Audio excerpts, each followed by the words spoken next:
Hey everyone, it's Gary here from Echidna Sewing. Today we're going to take a look at the Brother PR1055X multi-needle machine.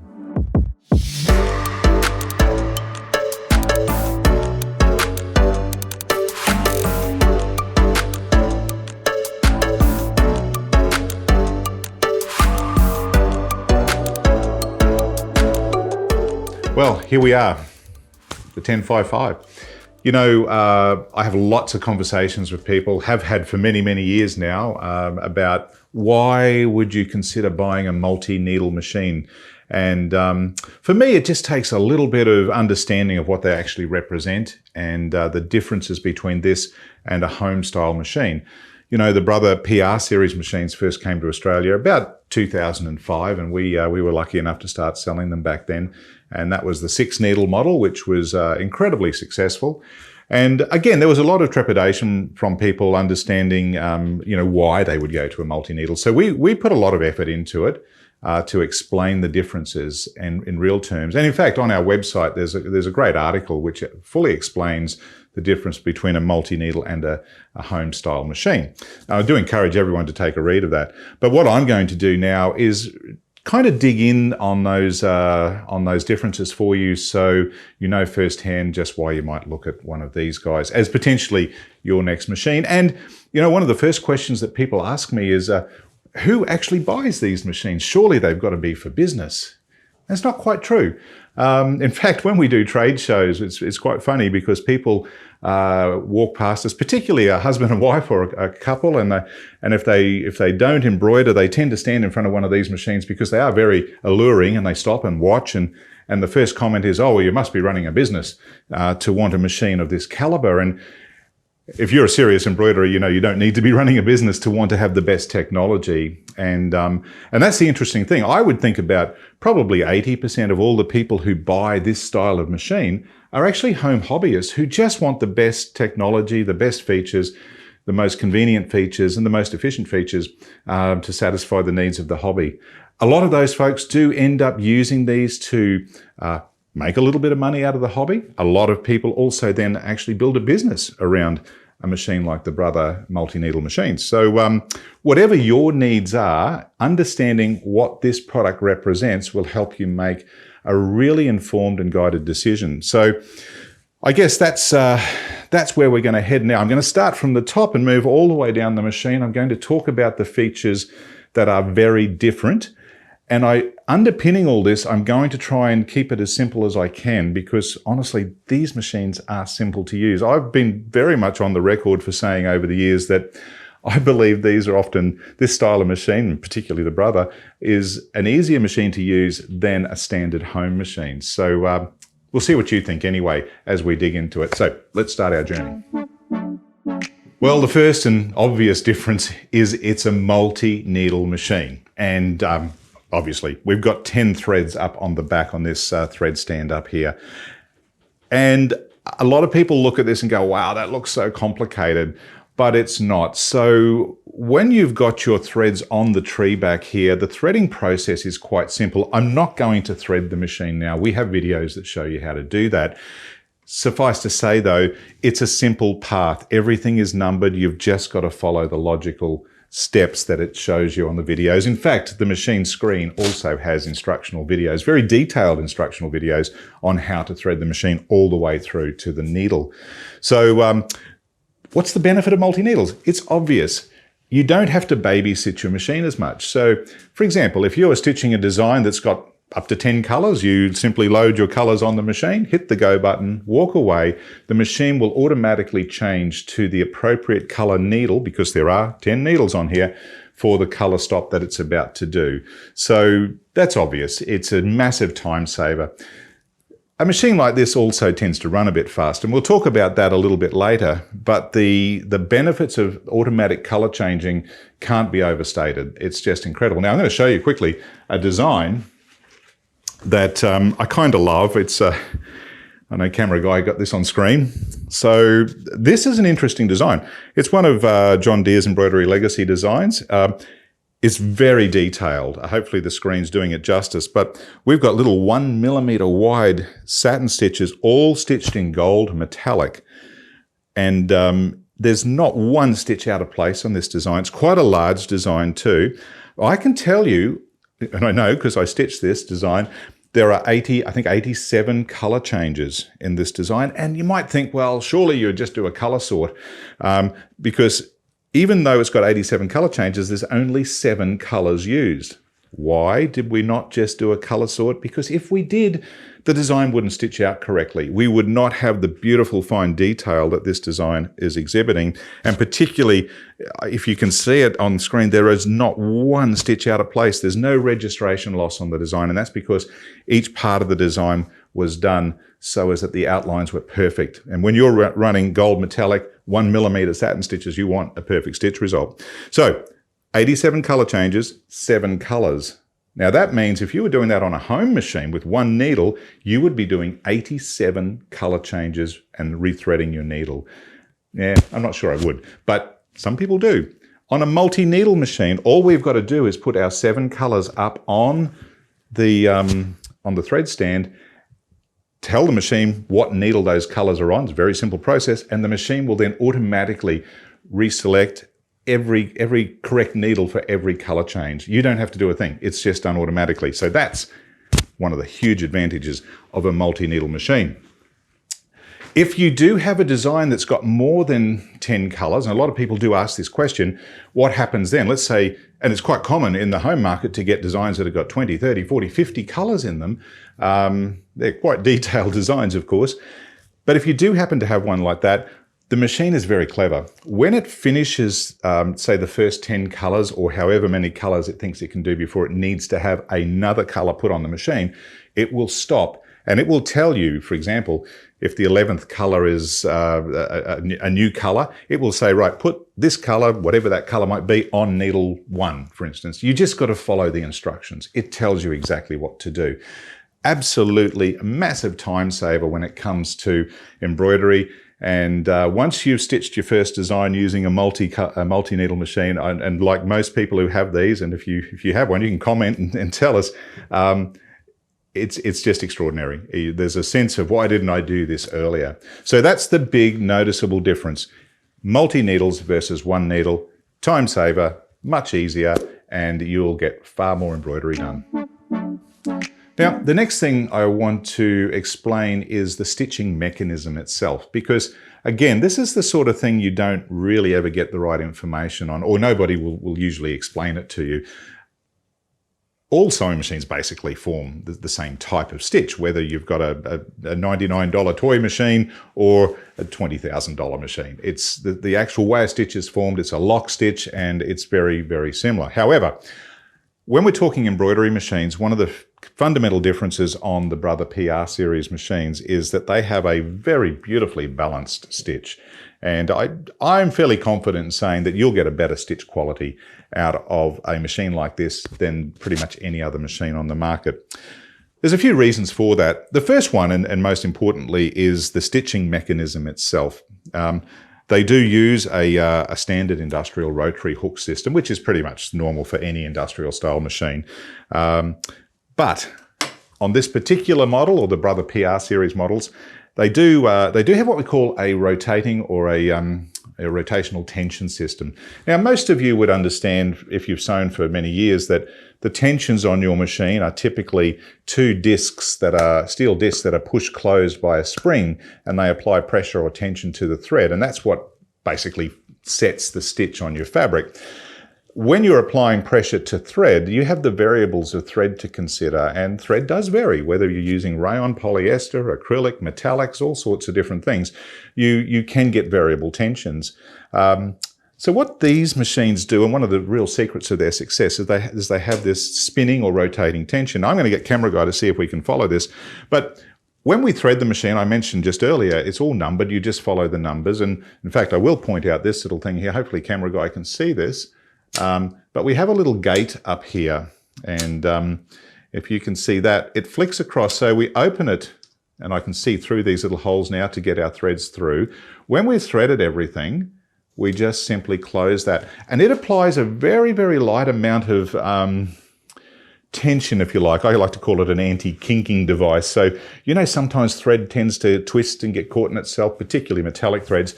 This device here helps to remove any kinks or twists that the thread may have before it even gets into the machine. A very clever feature, and a really useful one at that. So what we would do is we'd thread our thread through there and close that up. And once that's closed, you leave it closed until if and when you have to pull more thread through there.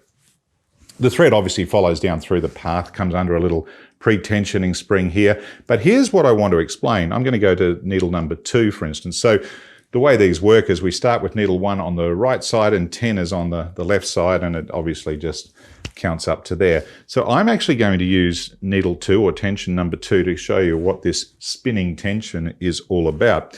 So my thread comes down through under a little a pre-tensioning spring here, and then it comes and wraps around. Hopefully camera guy can see right here, there's a little tiny steel disc.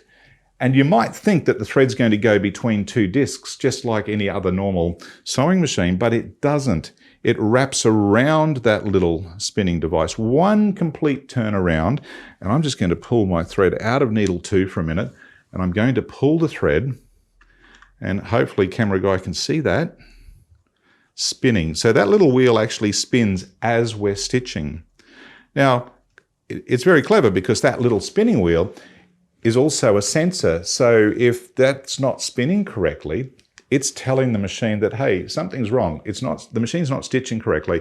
And that will then tell the machine to stop and check that your thread isn't broken or something's not wrong. So it doubles up as a sensor, but it also means that the tension that we apply to the thread is actually applied to the wheel, not the thread. So it means that the machine's very forgiving and it's not as affected by the variables or the vagaries of thread.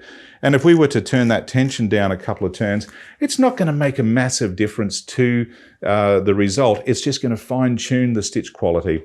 Typically, we find that this style of machine will run a lighter tension than most home machines. And you know what? For embroidery, a good light tension is important, because if your tension is too heavy, too tight, you do tend to get that sort of puckered effect. A good example of that, I've got a design here. Again, this is I think one of John Deere's designs. A very detailed, lots of shading, massive stitch counts, quite a big design. I think it's got 130,000 stitches, but there's no puckering on that. Look, it's just perfect. And that's because the machine is running a relatively light tension compared to many home style machines. So you can feel really confident tackling the big jobs. So it's a big advantage, and a particularly good advantage for metallic threads. Remember that design I showed you with the 87 color changes? That had 1mm metallic thread satin stitching, and that's difficult on any machine, but these machines handle it with ease. So that tensioning system, really important part of the whole process, and one of the reasons these guys stitch so well. Now, we're going to take a look at a closer look at the needle threading and how this whole 10 needle head moves. Now, when I was showing you how the thread pulls through the tension here, I did pull the thread out of needle number 2. So that means I've got to rethread it. So we're going to go ahead and select needle number 2 and rethread the needle. The needle threader on these is so tried and proven. It's been on the market now for 16 years. They haven't changed the needle threader. You know the old saying, if it ain't broke, don't fix it. Needle threading on these, perfect. So my machine is still in screensaver mode, and you can choose to turn that on or off. And while I'm mentioning that, look at the size of this screen. It's massive and it's beautifully high resolution. So a really comfortable screen to use, and Brother are just so renowned for their ease of use and their logical way that the screen actually interacts with you. So let's touch that. Go ahead and touch it. Now, I've used my finger. You can use your finger, or you can use the stylus that comes with the machine. You won't damage the screen by using your finger. They're quite capable of doing that.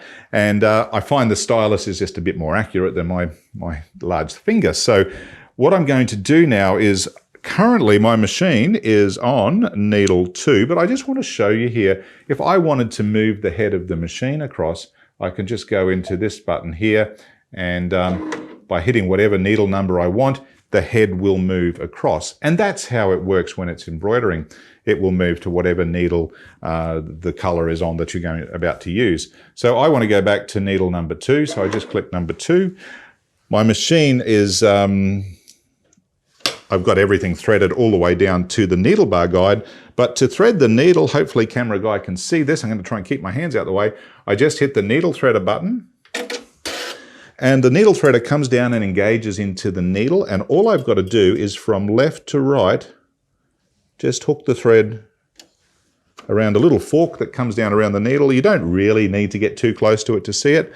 You then pull the thread up to the corresponding thread cutter here and just cut that off, and then just re-hit the needle threader button, and that's it. Needle is threaded. So when you're changing over to a different range of colors for the next design you're about to do, you never need to actually rethread everything. All you need to do is, a bit like an overlocker, tie the threads the next spool on. In fact, I'm going to quickly do that. I'll take this gray thread here.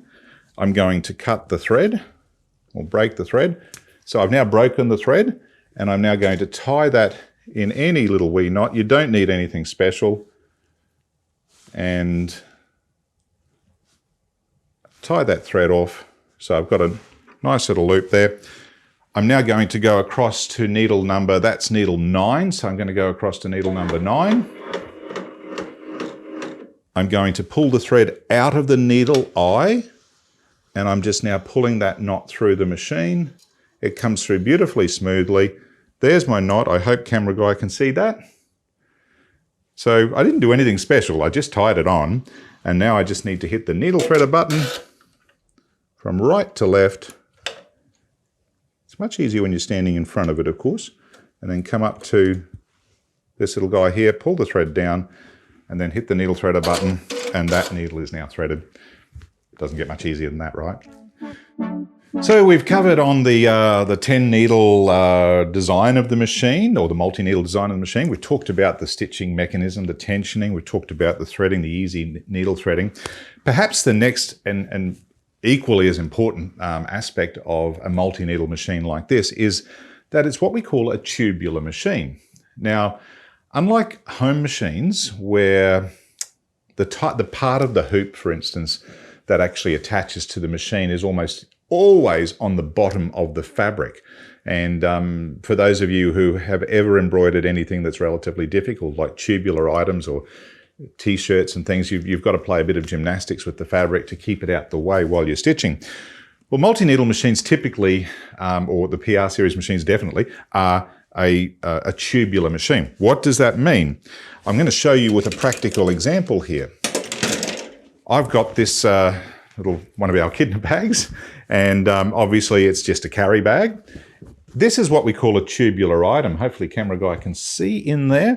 I've actually hooped up the 130 by 180 hoop onto this bag. I'm going to talk about the hoops very soon, but I've taken a tubular bag, I've hooped it to go onto the machine. Now, because it's a tube, if I was to try and do this on a home machine, I can't. I have to undo a side seam to be able to get this bag embroidered on a home machine. You can see why. There's no way I can put it on the machine without having a side seam undone. On this machine, there's my free arm. That's my tubular arm there. All I've got to do is, once this is hooped, is just gently tuck that in under here, and I can load my hoop over the free arm. The tube is around the free arm, and that means I can embroider this without having to actually pull this apart. Now, expand that thought process out and think about sleeves, pants or jeans, t-shirts, anything that is tubular, you can do much easier on a machine like this than a typical home style machine. Massive advantage. Now, let's talk about the hoops and how they are actually tubular hoops. So this is the 130 by 180 or 5 by 7 hoop. You'll notice that there's 2 arms on the hoop that actually load to the machine. This is also a fundamental difference. In fact, I'm going to grab a smaller hoop for a minute and show you without the fabric. So this is the standard 100 by 100 hoop, and we'll just undo this outer ring here. And there's a few massive benefits on this style of hoop. So again, we've got the two arms that, that attach to the machine. Now, if you have a home style machine, you will know that when the biggest hoop is on the machine, there's always that little bit of jiggle in the hoop. And depending on how far you're stitching from where the hoop actually slides on or connects, you might get up to 2 or 3 millimeters of movement in that hoop. And that's often the reason why sometimes big complex designs, they just have a little bit of what we call registration loss on some of those extremities. It's not the only reason that can happen, but it certainly contributes to it. So by having a mechanism by which the arm of the machine, the two arms of the machine, both contact, there is almost no movement of the hoop that way. And that absolutely contributes to a better stitch quality. So, but here's the thing. The part of the hoop that attaches to the machine is in fact on top of the fabric, not underneath the fabric. And that's how we are able to put those tubular items directly over the free arm and continue stitching. So you might have a pair of jeans, you want to put a logo down the side of a pair of jeans. You can do it without actually having to pull side seams apart. Now, there are some limitations, of course, and it depends on the size of the tube. So, for example, a little tiny pair of kiddies' jeans, you don't have a lot of room to work in. So there will be some limitations, but in the main, tubular machines are so much more useful. I mean, a typically good example is the embroider buddies that we sell. And I'll just get camera guy, if he can throw me over one of that little embroider buddy I've got there. Here he comes, there he is, Corey Koala. So this is a really good example of a massive advantage of a tubular machine. So I'm just going to take this apart. So if you've never embroidered one of these embroider buddies, worth having a go. You can do them on home machines, of course. It's just a bit trickier. So we just pull the belly and I take his head pod out there. We'll move that over there. And so that's what we want to embroider, is on the belly. And that's the tube. So once that's hooped up, we can just pop the whole thing over the top of the free arm. It's so much easier. So if you're thinking of this as something you'd like to do, then absolutely, next machine you should be considering a multi-needle machine. Now the machine does come with 4 standard hoops in the kit. So you've got the largest one, which is the largest standard hoop, which is a full 360 by 200, so 200 high, 360 wide. There is the, of course, the 5x7 or the 130 by 180 standard large hoop. There's also your 100 by 100, and there is also the little 60 by 40, which is great for doing sleeves and smaller motifs on little babies' onesies and that sort of thing. So they're the standard hoops that do come in the box. And I should point out at this stage, the machine also comes with this support table. Now hopefully camera guy's got that in shot. It's a big table. And this actually just sits on the machine and slides on like that. Now with that in place, it's no longer a tubular machine. You wouldn't be able to put anything over the free arm, but where this is really important is when you're using the largest hoop. You might have a big jacket or a robe or a towel. And that's an interesting point while we're talking hoops. You can hoop towels with these hoops because, I don't know if you can see that, but they're much wider and more stable. The thickness of this hoop, it's much more accommodating for larger, heavier items. So you're far less likely of the hoop popping out midstream during an embroidery. But if you've got a big, heavy towel hooped up, this table just supports the weight of that, so you're not applying all the weight down on the driver arms and the free arm is not pushing up on the inside.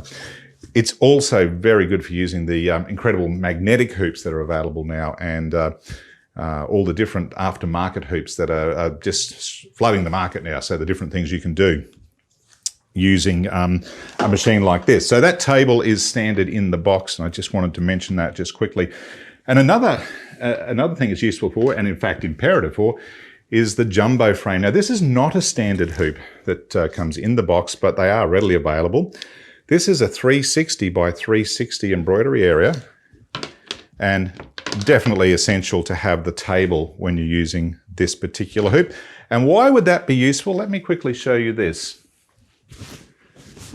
This is, I think it's a Janet Sanson design. It's a lovely design, a sample we've had lying around for a long time.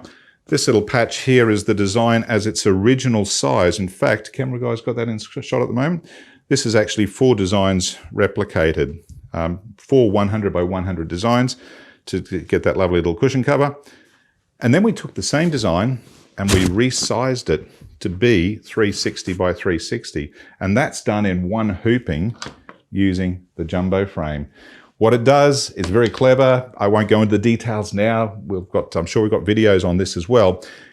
It does the first half of the design. These machines have a camera built into them, really cool. It then scans the fabric, works out what's already stitched. It tells you to turn the design around, the hoop around. You turn it around, the camera comes on, it does its magic, and it lines everything up and continues on. So fabulous technology, and it just opens up your world to super big designs, 360 by 360. How cool is that? And I'll just grab another sample of where that's been used. Here's another great example. I think this was a Marengo design, massive design. Would definitely fill the 360 by 360 hoop. And again, that's been sort of cut in two and split and rotated. And if you've got to look hard, you'll see there is a small join mark there, but at first glance, you'll never see it. But it's a great way to get a massive design size. And so many people want big designs these days. So that's what you can do with the wide table and that optional jumbo frame. All right, so now we're going to take a look at the control panel and just how easy this is to use, just how stunning it is, the features that it has, and we're actually going to stitch something out.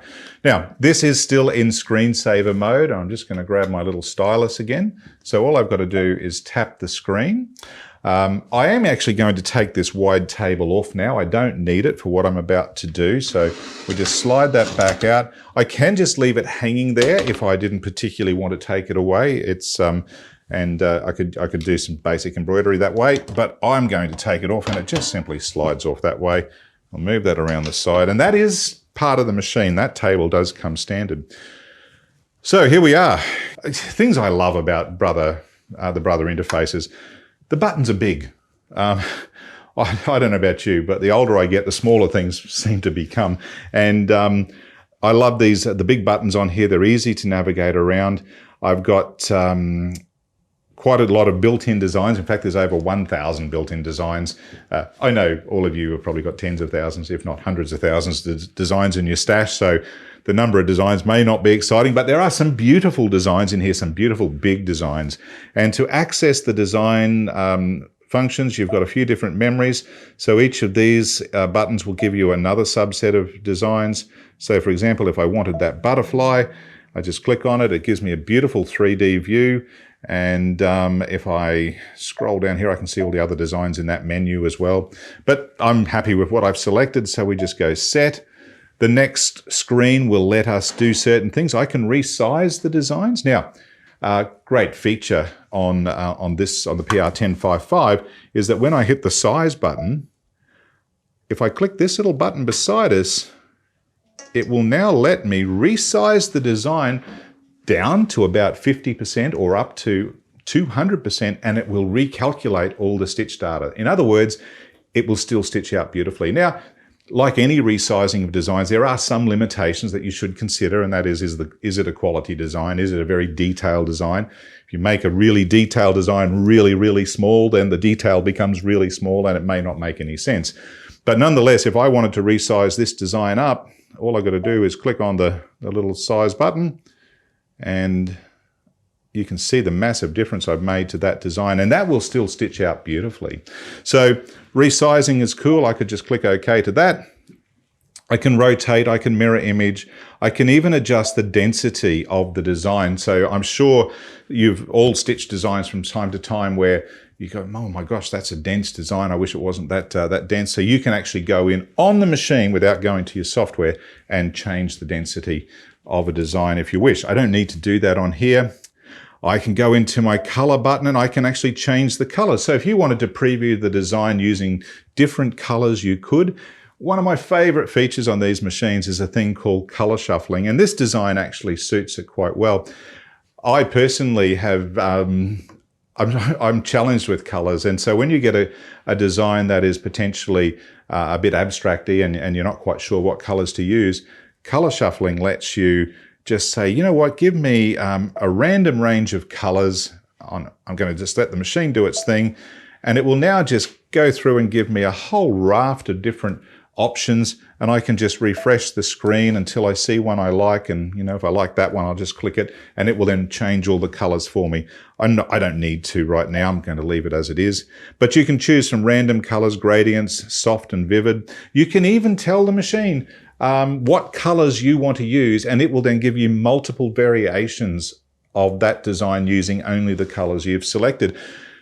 That would be amazingly useful if you're trying to create some home furnishings and you have a color palette in a room and you're thinking, well, I want to use 3 or 4 different shades of blue, but I'm just not quite sure how to apply that on the design I'm about to do. Let the machine give you options. That's what color shuffling is all about. So doing colors is very, very easy. So we click OK to that. We can auto-baste and we can auto-applique as well on the machine. I'm not going to dig into details there except to say that it's fun, it's easy, and there's loads of videos available from all sorts of sources showing those more finer things that you can do on the machine. In fact, there's also videos on the machine itself which will help you understand that. But if I wanted to go through to embroider this design, I would just go Edit End. And at this point I can move the design around, and I can move it by just simply sliding it on screen, or I can use the arrows. I could trace the design.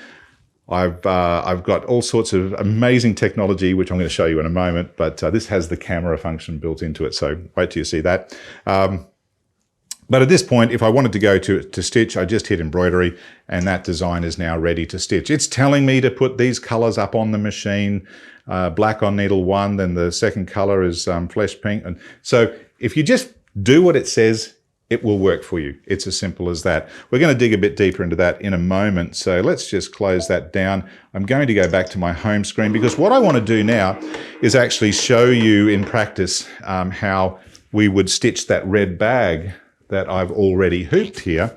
And we're going to put a fun design on that and show you how the tubular aspect of this works. So the design I'm planning to use is a design that I've gone ahead and opened up and saved it again with some colors that I know I have on the machine.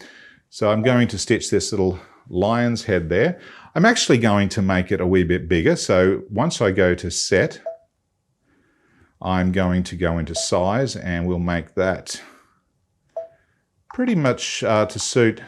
Now, see how it's not letting me go any further because I didn't click this button, and that will let me recalculate the stitch data. So if I click OK to that, now that this button is selected, it will let me resize to pretty much any size I want. And I want that to be just under 180 wide because that's the hoop I'm about to use, is the 130 by 180 hoop. So that's now 172 wide. Happy with that. So we click OK, Edit End, Embroidery. Now the colors I'm using here is gray and black. Gray is repeated 3 times and black is repeated twice. Now a lot of people will be tempted to do a color sort, and this machine, by the way, does have color sorting functions, but it won't let you color sort a design that it thinks you will spoil, if you like, by changing the colors. It will only let you color sort designs where the colors are not overlapping and likely to affect the end result. But if you did color sort this design, it wouldn't work terribly well because it's not meant to be color sorted. It is meant to be doing these things in the processes that are on screen here. And a lot of digitizers, by the way, professional digitizers, you might think, why did they do that color 3 times? Well, that's the reason, because if you put all that one color together, it may not stitch you up very well. So trust the digitizer that they're doing the right thing. And if you have a multi-needle machine, it's kind of irrelevant because it does everything for you. So anyway, it's saying put gray on needle 1 and black on needle 2. Now, here's one of the best things about this machine. I'll just move that table out the way a wee bit. I know that I've got gray thread on needle 9, and I know that I've got black thread on needle 7. The machine doesn't know that. So it's saying, you're about to put black and gray thread up. Can you put gray on needle 1 and black on needle 2? Well, I don't particularly want to cut this one and move that over to here and tie it on and thread it through. And I certainly don't want to do it on the black as well. So what I can now do is not do what the machine said, say close, and go down to this little button here. I call it the swapsy button. And it's two spools of thread with two little arrows pointing to each other.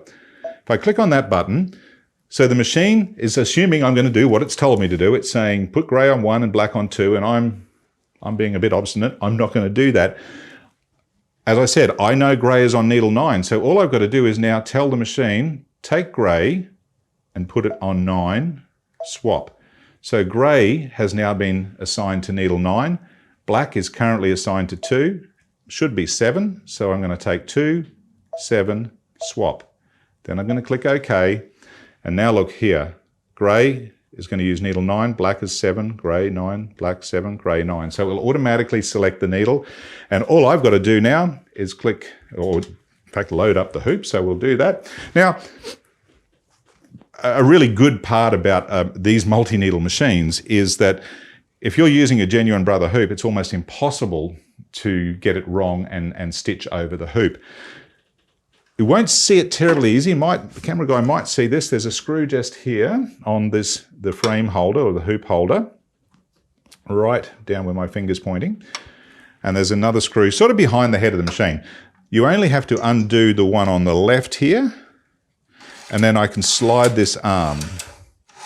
Well, there's two on the left. There's a screw just under the back of the head, and there's one on the left here. And that arm, as it slides, it's telling the machine what hoop you have selected. Now, I want to put the 130 by 180 hoop on, which is going to be this position just here. There are little marks on the back of this arm, so it's very easy to set. Once you've got it set in place, you just nip those screws up, and you only need to do it finger tight. You don't need to get a screwdriver to it. Always make sure that you've got a full bobbin. And I should just point that out just quickly before we move on. The bobbin case comes out very easily like that.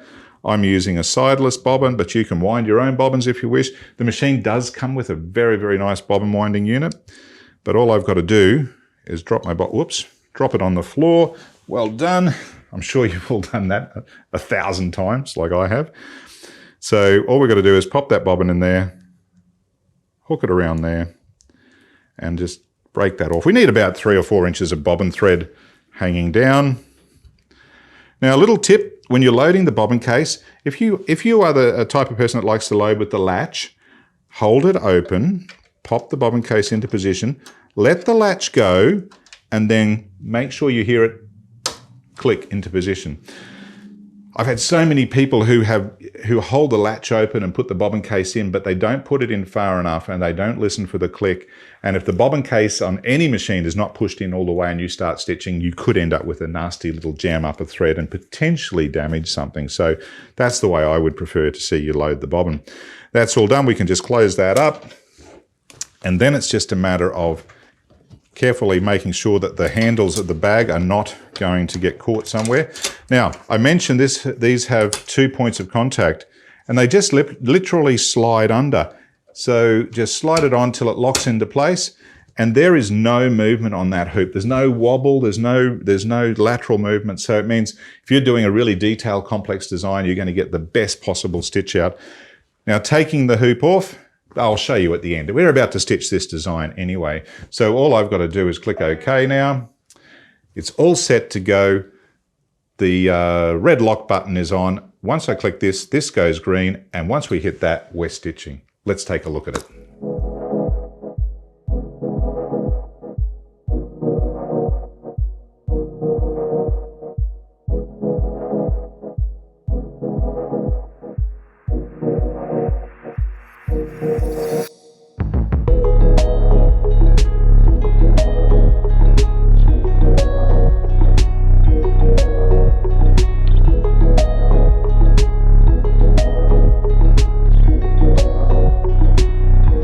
Okay, so there it is. Wouldn't it be great if your machine could stitch that fast? These are quick, but not quite that quick. I had that running at around about 800 stitches per minute, and that's a nice comfortable speed. You can go up to 1,000 stitches per minute, but like all industrial machines or commercial style machines, in fact, same as home machines, certain stitch lengths and angles will slow down just to make sure that the stitches form correctly. That's just a normal thing on all embroidery machines. So this is all done. Now to take this hoop off the machine, we just simply put our fingers under the hoop. There's two little pads here that I like to put my thumbs on. And so you put your thumbs on there, flick that up and pull it forward, and that's it. And there's our design, neat as a pin. If we have a look at the back, you can still see the tube down there. So I'm just going to pop that hoop out of play. And I used a, I'm pretty sure, a tearaway on this. So we'll move that, and all we're left to do is tear away you can't really see it. I won't bore you with the details, but tear away my tearaway, and my bag is all done. And that is as easy as it is for hooping up tubular items. Now you can use that on sports bags, on canvas bags, anything that you can get your hoop attached to. And with the large range of different magnetic hoops that we now have available, getting the most complicated things hooped is quite easy actually. And again, we have loads of videos on our website about all these aftermarket hoops that will make everything a much more enjoyable process for you. So next, we're going to take a look at the fancy technology, the camera technology that has made the Brother machines just so amazing. Okay, so we're going to take a look at some of the amazing onboard technology on the control panel or the screen on the Brother PR1055, including the incredible camera technology that has set Brother apart for so many years. In fact, you'll find this same technology on some of the home style machines as well. It's particularly useful for a commercial machine like this, and particularly if you do a lot of shirts and paid for work, where getting design placements really important. Because let's face it, if you put a name across the top of a pocket or something like that and it's a bit crooked, then you're not likely going to hand that back to your customer. But if you are a home embroiderer and you just do lots of multiple layouts and you're always trying to get design placements right, wow, the technology is just incredible.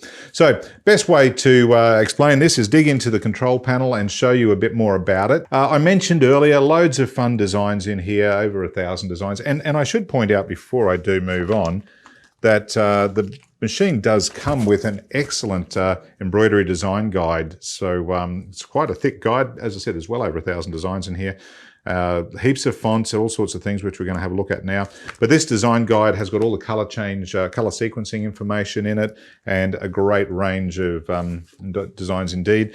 There is also a quick start guide that comes with the machine. So always useful just for getting yourself up and running when you open up the machine for the first time. And as with all Brother products, an excellent operations manual that is really detailed and most useful. Plus, of course, all the help menus that are built into the machine. And you access the help menus by just clicking on the little question mark button down here. And then you've got operation guide, videos. You can even look at your operation guide here as a PDF file, and you can search for different things. So everything that's in that book is also on the screen. Really handy, actually. But the video options, you just dig in. If you want to know how to thread the machine, just click that and it will actually play a very high resolution video explaining everything you need to know. So really useful. So we'll just close that for now. Hop back out of there, back out of there. I'm going back to, at this point, select a font and show you how easy it is to get design placement. What I've done, before I choose a font, I've hooped up a bit of fabric into the 130 by 180 hoop. Hopefully this is quite clear. You've got a line here, and I've got a little cross there. Now, these are typical things we do all the time with embroidery.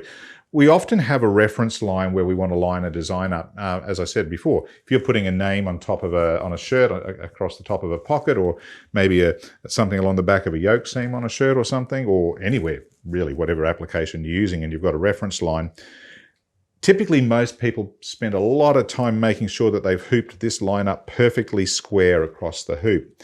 Really is irrelevant on these machines because you can line up regardless.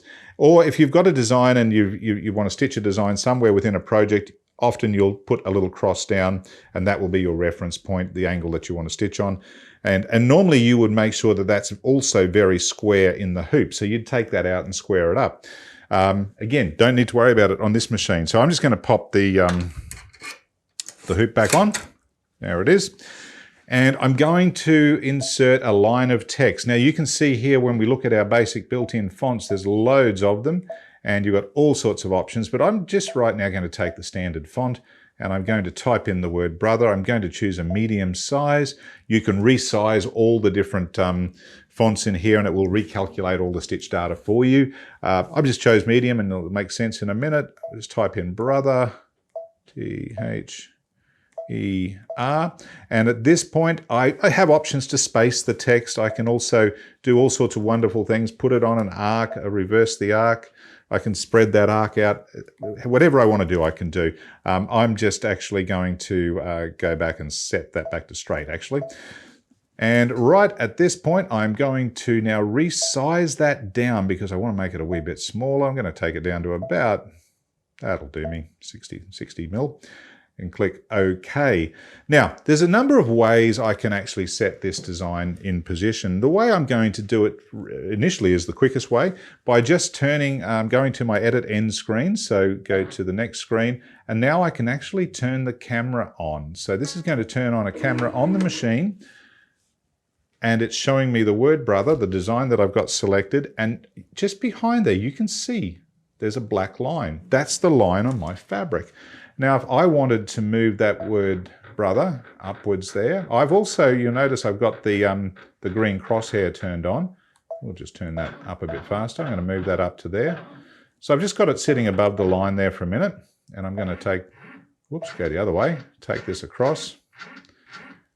You can see it's clearly not straight. It's not on the same angle as the line. So easy as for me to get that correct. Just hit the rotate button, and then just rotate the design until the black crosshair that you see there is on the same angle as the line that was already on the fabric. And you can go right down to 0.1 degree rotation. So that's pretty good. If I click OK, and you'll also notice that I've got the little green crosshair switched on, and I can actually decide to look at the bottom of the design I'm about to stitch, so I can see that is the bottom center of the design where that green crosshair is, and I might be quite happy with that, but I could also equally put it on the center of the design. So if for example, I wanted the word brother to stitch along the center of that line, I would just go out of there and move that down so as that the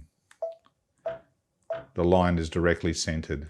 In this case, I wanted it to be at the bottom, so I'm going to choose the bottom center of my design and just move that up so as it's perfectly positioned. And that is as easy as it gets. So no matter what design you're locating, you can visually see it. Now, another way you can do this is if I was to turn my camera off, I can go to the next screen and I can actually take a, whoops, sorry, I went one too far. Go back. I can take a scan of what's in the hoop. So if I click this button, it will now take a picture of what's in the hoop. Now, imagine you've got a printed fabric block and you wanted to place a design on the top of a rose petal that's printed on your fabric. Just scan the fabric will show up on screen, and then you move your design to where you want it. And what you see on there is where it's going to stitch right here. So it's really nice and simple. But as you can see, I'd already placed the design in the right position, but I could, if I wish, move that design around on screen. And because I can visually see what's on the fabric, I can just move it to where I want it, and even zoom in if I like. So we'll just zoom in a bit there. Whoops, there we go. And see, that's exactly where I want it. If I wanted it to be a wee bit lower, just move the design. Super, super easy. So let's click OK, and that would be ready to stitch. Now, another way to position a design is using what they call the Snowman Stickers, and the machine comes with sheets of these guys. I love these. These came out in 2008 on the Quattro, and they still use them. They're still amazingly effective. So if we take one of these guys out, they're reusable, so you can get a few uses out of them. Sorry about that. Drop that on the floor. Get that out of the way. Now, can come having dropsies here. See, we all make mistakes from time to time. I don't know if camera guy can see the cross. I might take that off. So Let's say I wanted to position a design just there, and that was the angle I wanted it to stitch on. All I've got to do is if I just position that little snowman sticker where I want it, like that. Hopefully that's pretty square. Yeah, that's all right. Pop that back in, and I'm just going to grab a, we'll go out of there, just let's go back to home. I'm just going to get a letter A because you can see what's actually happening. A large letter A, and I want it to stitch on that angle right there. All I've got to do is go Set, Edit End, Snowman, and I want the center of the design as my reference point, so we click OK. And the machine will now go looking for the snowman. You'll see in real-time view just here. It's scanning the fabric. It'll find that little snowman sticker. And it will now automatically, see it's seen it right there. It will now work out the angle that we want the letter A to stitch on. It'll say remove the positioning mark. So we click OK to that. I'm just going to take that positioning mark off and have a look at where my letter A is. It's now over there exactly in the right position to stitch on the mark that we had on the machine. So you've got multiple ways of getting perfect design placement. You can have a camera turn on and you can do a real-time view and change things around, move it to where you want it. You can scan the fabric and then you can place the design on screen using the fabric as a template, or you can use the little snowman stickers. Once you've had technology like this, there's honestly never going back. So definitely incredible technology. So let's take a look at what else the Brother PR1055 can do. So next part of the amazing technology that the camera has allowed for in these machines is to add features like what we call My Design Center. Now, some of you would have heard that. If you own a Brother Stellaire, a Dream Machine, a Luminaire, you're already well versed with My Design Center. If you own the previous model, the PR1050, you also have My Design Center. My Design Center is a feature that allows you to create your own designs on the machine from artwork, or just draw your own designs, create amazing quilting patterns. It's just phenomenal, and I'm not going to dig entirely deep into that right now because we have loads of videos on our website, and I will encourage you, if you're thinking about this machine, do please have a look at our videos that we have on the Dream Machine Stellaire and the Luminaire, because the My Design Center capability is very similar in all those machines. And if you watch those, you're going to get the same basic features on this machine as well. So there's quite a lot of information on My Design Center. But I do want to explain just how it works, and so you've got a bit of a heads up. Now, the machine comes standard with this scanning mat, and as you can see, it looks like just a piece of solid plastic, but it's a scanning mat. I've actually got this illustration on here. Now this, and these little green magnets are just holding this piece of paper on the mat. And the machine has multiple ways of actually sourcing an image. So for example, I'm going to show you the stitch out of this image and how we actually created this and turned it into a stitch out. The image itself is a drawing by my granddaughter Peyton, and I've used this on some other presentations I've done. And gotta love the spelling. I missed you very much, Granddad. In case you didn't notice, that is me. Stunning likeness, I think. I'm now going to mount this frame to the machine, but if I had this image as a JPEG image, or I'd scanned it on a computer, or I'd taken a photo on my phone, in fact, these machines are Wi-Fi, so I could just take it on a photo on my phone, send it to the machine instead of having to even scan this. It's very simple. You could take images from coloring in books. You could go to Google, find images on there. You could draw your own image. Wherever you can source an image or a piece of artwork, you can actually send it to the machine and turn it into stitches. So in order for me to take this and put it on the machine, I do just need to remove the hoop driver arm, or the frame holder. And we've got 2 screws. We just undo those. They're very simple. Now, when this comes off, putting it back on, it can only go one way, so you really can't do it incorrectly. It's very simple. There is a little spacer, needle plate spacer that goes on the machine when we use the frame, or the scanning frame. So we pop that there, and now we grab this mechanism and just pop it in here. Again, it only goes one way. There's a couple of locating pins, so once you've got those pins in position, it can't be put in incorrectly. And we just nip that screw up there. So if you're not terribly computer savvy, this is a great way to do this. If you're not sure about how to source images or JPEG images or anything like that, you just simply Whoops, even I make the occasional mistake here. It didn't let me put it on, as I said, there's only one way it can go. And that's got it. So that's a safety mechanism for everyone, because it's really hard to do things incorrectly on a Brother machine. Funny thing is, often people ring us and say, oh, it's come up, I've got a warning message, something must be wrong. Well, the machines do have lots of little messages that will tell you when you've done something wrong. It's not that the machine's having a fault, it's just saying, hey, you've done that wrong. So don't panic, just read the message, and normally you'll work out the answer. And if you don't, just call us and we'll sort you out. So we've got that on board now. Now what we need to do, we'll just go back in here, we're in the home screen. I now need to go to the My Design Center tab. And to give you an idea of what's going to happen,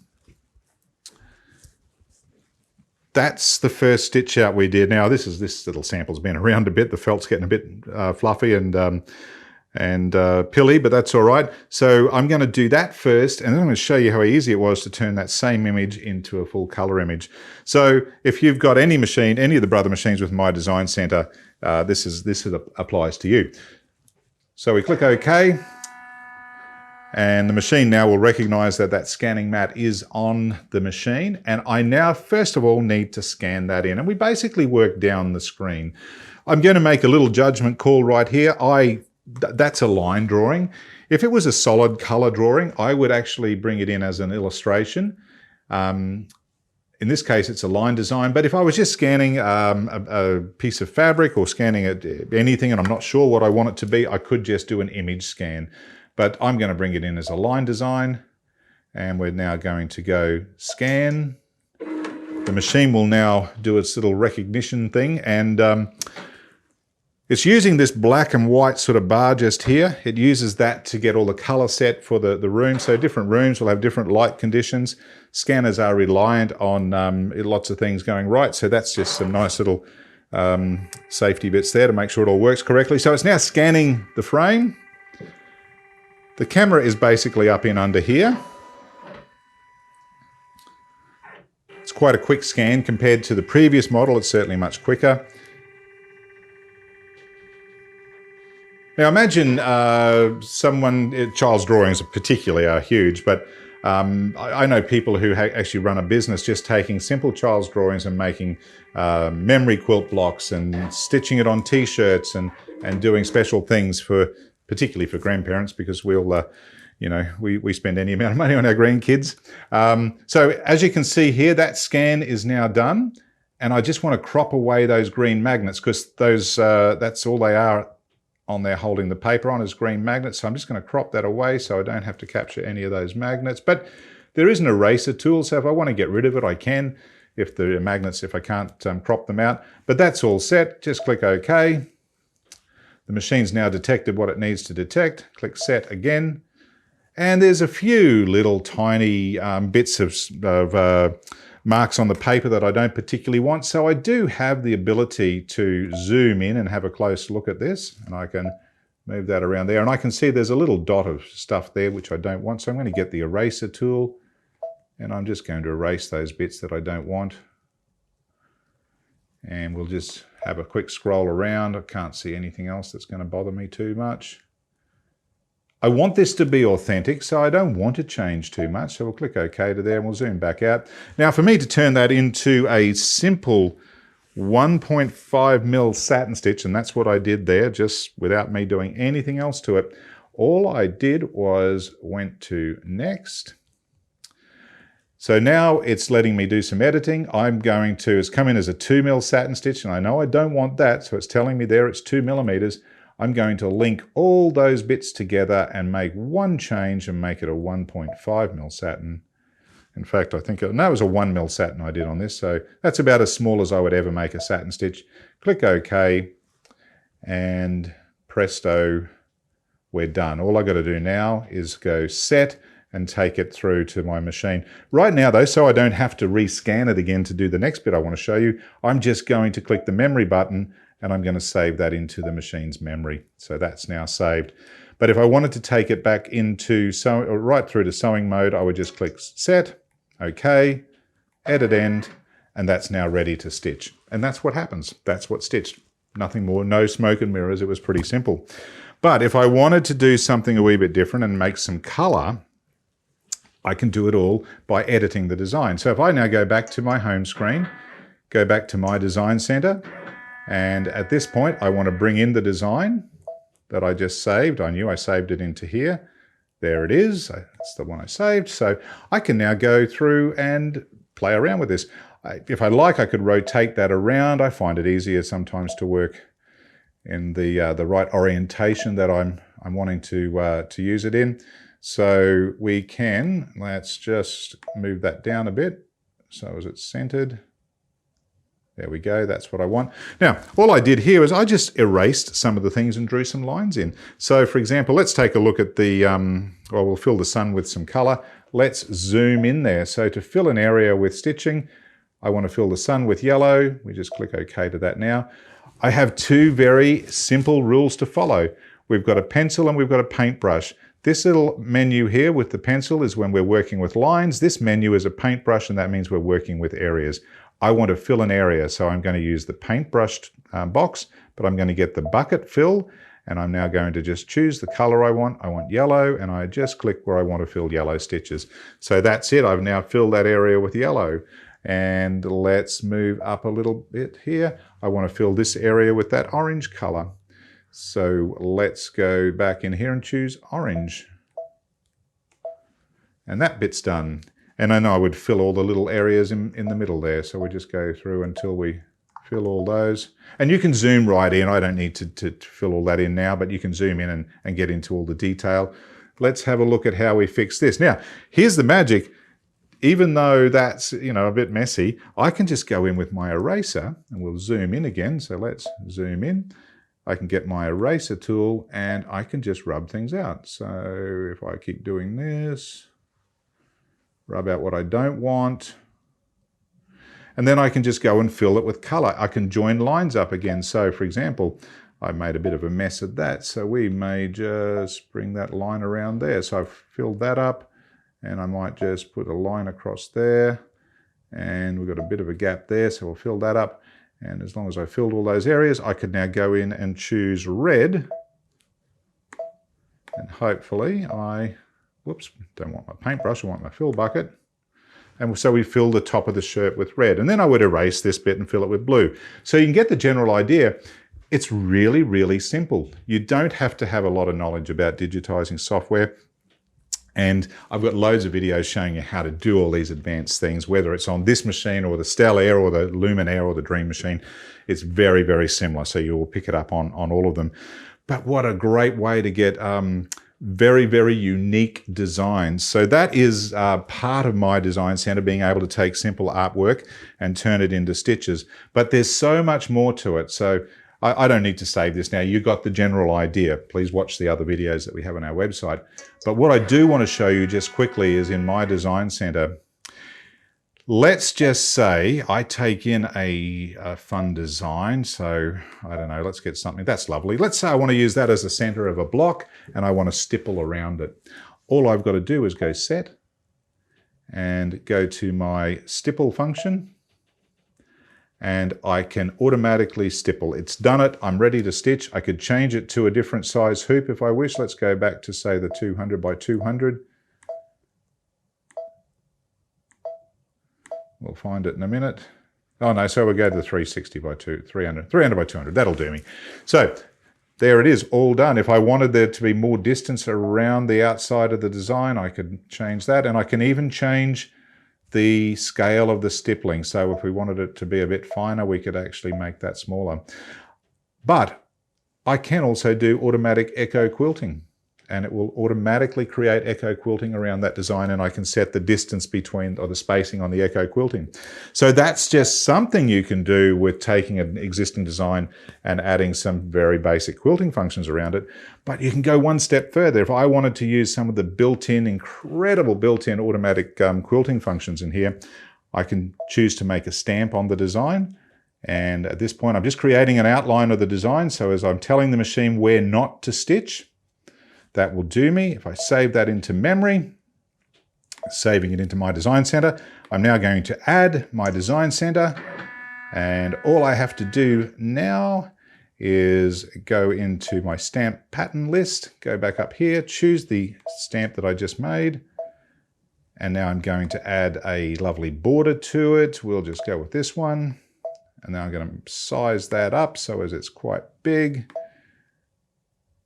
I'm making a lovely quilt block here, and now if I go into my fill bucket, choose my quilt patterns, you'll see I have all these amazing scalable quilt blocks, and there's loads of information on our website about these, and these are perfect. So if I wanted to use that lovely floral one there, let's click that. We'll keep it in red, that's fine. And all I've got to do is click the area I want to fill, and that's all done. So if we go next, and let's go, we'll leave it as it is. You get the general idea. I could spend hours, days actually showing you the features of my design center. It's just incredible, and it's all there for you on this machine. Incredible. So that's all set to go. We just go edit end, and it's ready to stitch. So my design center is incredible. Please watch the videos and let us know if you have questions or anything about it. Because, it'll just blow your mind with what you can do. All right, well, we've actually spent a lot of time going through this, and I've only touched a very small portion of what this amazing machine is capable of, and indeed what a multi-needle machine is capable of. So I'm going to wrap it up now with just a little bit of a discussion about the fact that there are so many aftermarket or optional accessories available for a machine like this. So one of the most common things that people ask about is caps. A multi-needle machine will always do caps better than a home machine because it's done correctly. So for example, this is the new flat brim cap frame. Comes with a whole heap more features, and we've got videos on this, so you don't need to see it now. But essentially caps, because it's a tubular machine, when the cap driver is on and the frame is on, it works like this. So it rotates around the cap, and that's how they do caps. That's why you can't really do them that successfully on a home style machine. So there are cap frames available. There's also, Brother have and just extended a range of magnetic frames. So they've got some very unique magnetic frames. This is the continuous quilting frame, which I haven't even touched on yet. We'll probably do a video on that at some point separately, because it's an amazing machine for doing continuous borders on quilts, using these magnetic frames, particularly fantastic. So magnets all come off. So again, I could go on for hours about that one. There's also then all the third party, or what we call aftermarket products. So we carry a whole range of the Maggie frames. So these are the incredible magnetic frames that are great for commercial users because they do hold so well and very easy to use. There's a range of sash frames are now available, which I think I've got a video on our website for right now. So it also lets you use the bigger spools of thread very efficiently. So you get efficiencies there. Everything about it points to, for serious embroiderers, if you love what you're doing, absolutely worth considering a multi-needle machine. You will not look back or regret the decision to do that. So I hope that all that information is somewhat helpful, and would encourage you, if you have any further questions, please contact us direct, either on the video, reply on the video you've just watched, get onto our Facebook Messenger, call us, just send us an email, whatever it is, however you need to contact us. Please feel free to do so, and we will help you as best we can. But that's about it from me for now. So happy embroidering. See you next time.